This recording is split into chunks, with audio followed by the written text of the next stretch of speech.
$4.99. $4.99. Remember the last time Microsoft released a console that was $4.99 and didn't end up going too well? Anyways, hey, what's going on, everyone? It's me, Mr. Mario, and it's around that time of year where I get to talk about the Microsoft E3 2017 press conference. So if you are a return viewer for these, I very much appreciate it and thank you. And if you haven't seen my coverage before, this is kind of just me talking about my thoughts and overall impressions of the conference so far. So I'm going to talk kind of mixed up a little bit, but I'll be talking about the good, then I'll be talking about the bad. But the big things they end up announcing are no longer the Scorpio, the Xbox One X, which is funny. I had heard this name, like people were kind of speculating it a few months ago, and I said, you know, that's a pretty solid name for a premium Xbox One. And the funny thing is, I swear, even last night in our Discord, which I'll have linked somewhere if you ever want to join my Discord, I swear, last night in the Discord, I was talking with like 4 other people, and I had said the name because we're all talking about the name, and people were saying, oh, well, maybe we should just keep Scorpio. And I was saying, no, they're not, they're gonna change it. It's not gonna stay the code name. And I said Xbox One X, and most of the people there were saying, no, it's not gonna be One X, it has to be something else. I called it, though. I called it. I wasn't the first person to, but I was happy that they end up going with Xbox One X. I think, you know, Xbox One, Xbox One S, Xbox One X, that is a powerful name for the system, especially something that is really going to be... X is equated to extreme. It's equated to awesome here. So the fact that it has that many X's in the name will be cool, I guess, if you're gonna have that. The point is, it does deliver just by name that this is supposed to be a premium and edgy and awesome console at $4.99. See, my concern with this as well, too, with that price, is that it is just going to be above people's threshold for something comfortable. The PS4 Pro, that's at $400, that is premium, but people are okay paying for that. But $500, that's where consoles start having a hard time selling. And especially for something like this, where it seems like Microsoft's been saying, yes, they're going to still support the Xbox One and the Xbox One S, and this is just going to be a premium edition of the family here. However, when they dedicate an entire conference mostly to not only just the games, but they're really pushing the fact that the Xbox One X is coming out, it's coming out, it's coming out. When they're really pushing this and trying to get it down people's throats, they're not having this being a... They're trying to almost push this in a consumerist manner, not so much somebody who actually really cares about resolution. They want the highest fidelity and highest quality from their games, which is why that concerns me a little bit. If it was a premium type thing, then yeah, I could understand they might not care as much, but again, with the marketing they're doing right now, it seems like they're really trying to market it to everyone, not just people that want that premium experience. So I'm a bit confused on that. Now, even when they revealed it, I thought it was cool, but I actually... Somebody posted up the picture of the final retail Scorpio or Xbox One X. If I say Scorpio or One X, they can be transposed. But somebody ended up putting up a picture of it on Twitter about 10 minutes before it was officially revealed, so I wasn't too surprised on that, unfortunately. But they're saying it's supposed to be the smallest Xbox form factor-wise. I immediately looked over to my Xbox 360 Slims and I was like, is this thing supposed to be smaller than that thing? I guess what, I need to see comparisons. I do plan on getting one, so I'm probably going to be comparing it with everything in my library, but if it truly is the smallest Xbox console, that would be quite surprising. We'll see, though. We'll see. Unless they're just talking about it being in the Xbox One family, so I guess we'll check it out and see what happens with that. But aside from that, they used all their marketing details. They're saying, yeah, it's going to be backwards compatible with all your Xbox One games. Of course it's going to be. It's going to make everything play better. Of course it's going to be as well too. The one thing that did surprise me is that it's apparently going to be liquid cooled, so that was surprising to me when it came to specs, but everything else was stuff I'd already seen, or stuff that is just like, yeah, you guys are having this marketing fluff here. Now this thing is due out November 7th, the same day as Crackdown 3, so they're really pushing Crackdown 3 with this, I feel, and I do plan on getting both that day. I am going to put down a pre-order on Xbox One X, and I am going to get Crackdown 3, because it looks like a pretty solid title. It's shaping up to, it looks like it's going to shape up to be something great. Hopefully better than the first 2 games, certainly the second game, but the first one, I mean, yeah, it's a good game, but they have a lot of room to make something better out of it. However, the biggest feature I had seen, which was I say biggest because it was a big surprise to me at least, and I actually screamed when they announced this, was original Xbox support. So they were talking about backwards compatibility, and they said, we've heard you all, but we know that you all want more, so have original Xbox games. I freaked out about this, and one of the things they did talk about was Crimson Skies, which I end up, for this video, I end up pulling out my copy right here. So I do have my copy of Crimson Skies, and the cool thing is, I've been going to a lot of thrift stores recently, like this past year or so, and I do also, shameless plug, I do have a thrifting series I'm starting on my second channel, so I'll probably link that down somewhere below. But the point is, you can get original Xbox games cheap.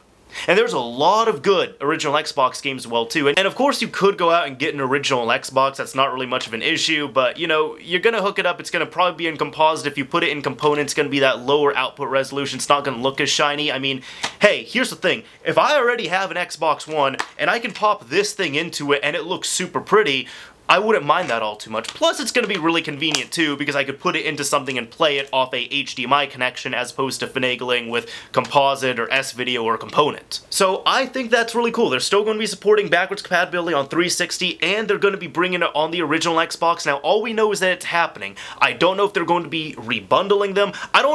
We don't even know if they're going to allow us to use our discs. Hopefully they do, but I really don't even know that. Nobody knows that. We just know it's coming out, so hopefully we can do this, because I mean, these things are cheap, and how cool would it be, how backwards and cool and funny and weird at the same time would it be if they start selling original Xbox games in stores again?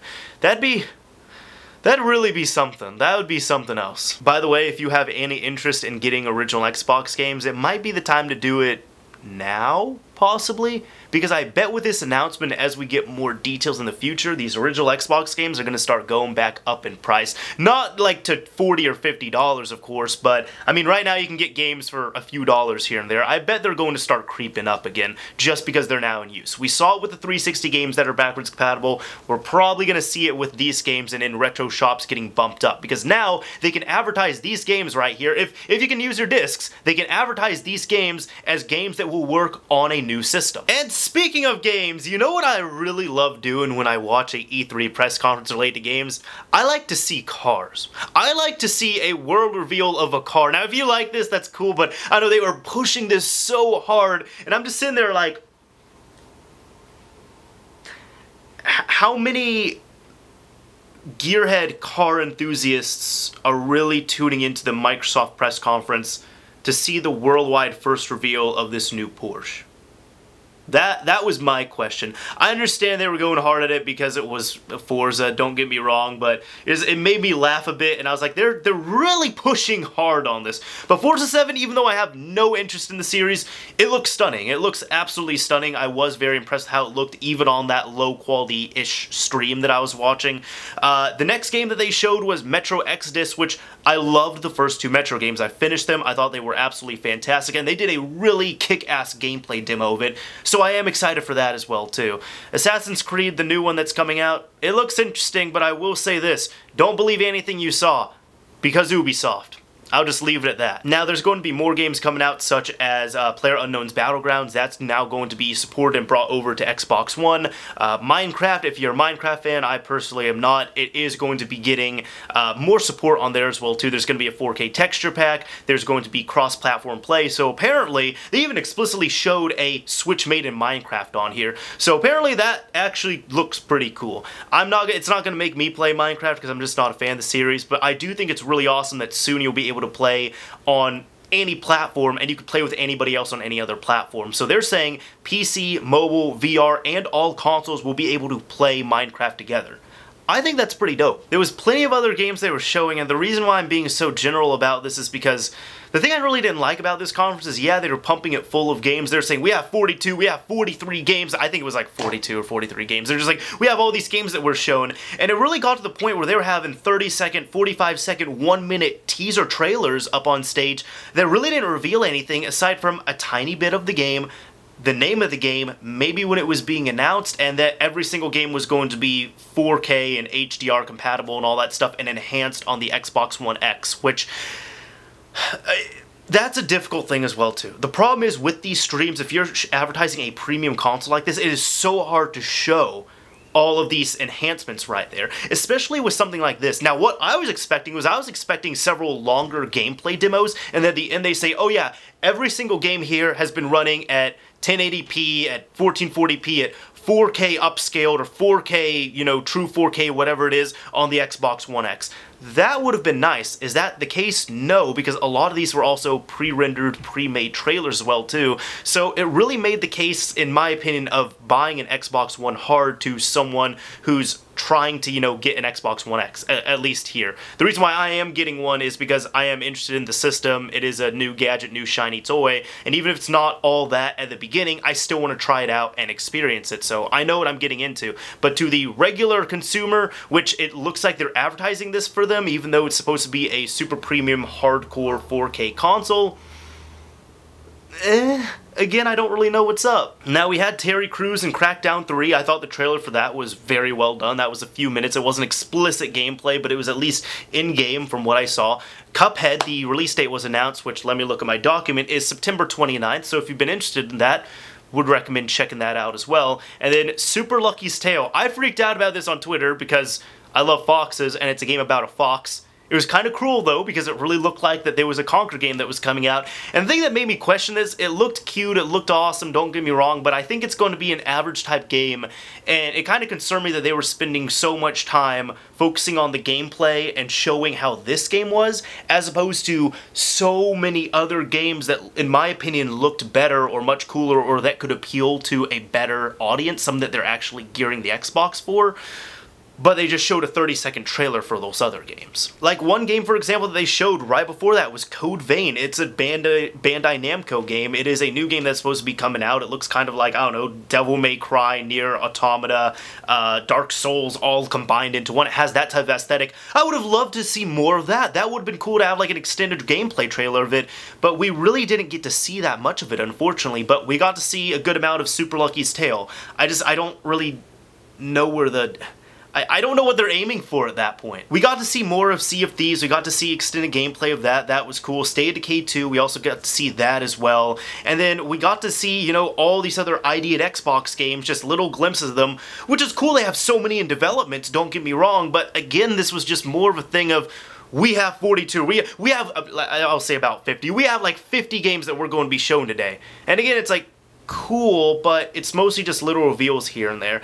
On top of that too, it kind of concerned me and also confused me as to why Microsoft was showing so many of these games. They showed a trailer for Life is Strange 2, which I thought was fantastic. They showed some extended gameplay for the new Middle-earth game, Shadow of War, and they also showed another game that they were kind of hyping up a little bit called Ashen. Like, these are all games that they were showing on their stage, and games that, the reason why I say it confuses me is because I feel like a lot of these games are going to be multi-platform. Not only on the Microsoft platform itself, because now there's really no such thing as an Xbox One exclusive, it's a Microsoft exclusive. It's going to be PC and like PC through the Windows 10 store and on Xbox One platforms, which even PC is iffy, because at that point, from what I've seen with almost every Microsoft title, I'm saying not all of them, but almost every single one, it comes onto the Windows Store, and then after a few months they re-release it on Steam. And then that's when everybody picks it up, because people would rather have it on Steam as opposed to on the Windows Store. But again, a lot of these games I could see, and I predict they're going to be going over to PS4 as well too, so I'm just wondering why Microsoft was choosing to really show so much of these certain games, even like Assassin's Creed and some other titles as well too. So I'm not sure what they were doing with that. The other games that I, like near the end, that I thought were astounding was the new Ori game, which is Ori and the Will of the Wisps. I thought that was beautiful, I thought that was fantastic, and I thought that was a perfect delivery of that game. If you haven't played the first Ori game, ugh, man, that game hits you in the feels. That game hits you in the feels. And then Anthem, which is supposedly EA's Destiny killer, that actually looks really cool. It looked amazing, like they were showing like pre-alpha gameplay, and they were showing, you know, just, when I bumped up the resolution on here, because quick tip for anybody watching, if you have, like I have a 1080p display, if you're watching a 1080p stream, it probably doesn't look that good. Bump that up to like 4K or something, because even though you can't see the 4K, trust me, it will look better when it's super sampled on there. It gets rid of a lot of that pixelation on something like a YouTube gaming stream, for example. But Anthem looked very impressive to me. That game looks quite fun, and I'm not sure how it's going to be. Like, I know it's going to be co-op, but I don't know how it's going to be as a single-player type thing. That's supposed to be coming out 2018, but overall, I was excited about the features. It was cool to see, you know, the Xbox One X be officially unveiled. The price, I mean, I'm going to buy it, but you're not trying to appeal to me. You're trying to appeal to so many other people, not just people who are enthusiasts, I guess you could say, with tech and gaming here. So I don't know what Microsoft's going to do. Honestly, the conference was kind of to me.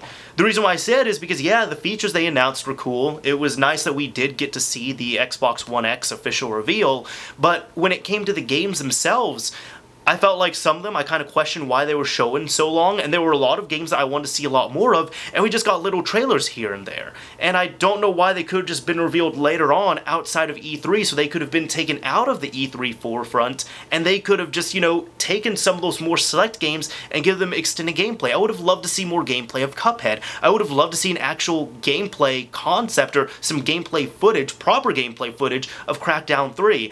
And aside from that, I don't really see anything else right now that Microsoft is banking on for release this year, which also does concern me a little bit.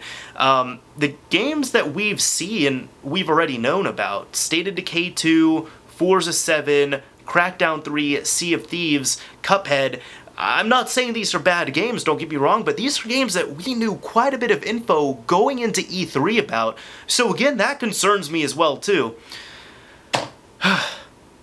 The Xbox One X does look cool. If you have the money, it will probably be a cool system, but we'll see what happens next year, Microsoft. And I'll also say this, I would not be surprised if Sony has a price drop on the PS4 Pro from $400 to $350. Either if they announce it somewhat immediately, or if they announce it around the holiday season, around the time like in November when this console comes out. So let me know what your thoughts are on this as well too. I would love to know what you all thought of this conference. Again, for me, I just thought it was way too, like, I get what they were doing. They're trying to say, we have games, we have games, we have games, we have games. But I'm like, you did too much teasing was the problem. Microsoft did way too much teasing, in my opinion, with this. I liked those extended gameplays that they had, and unfortunately they just didn't have enough to really fill that, in my opinion.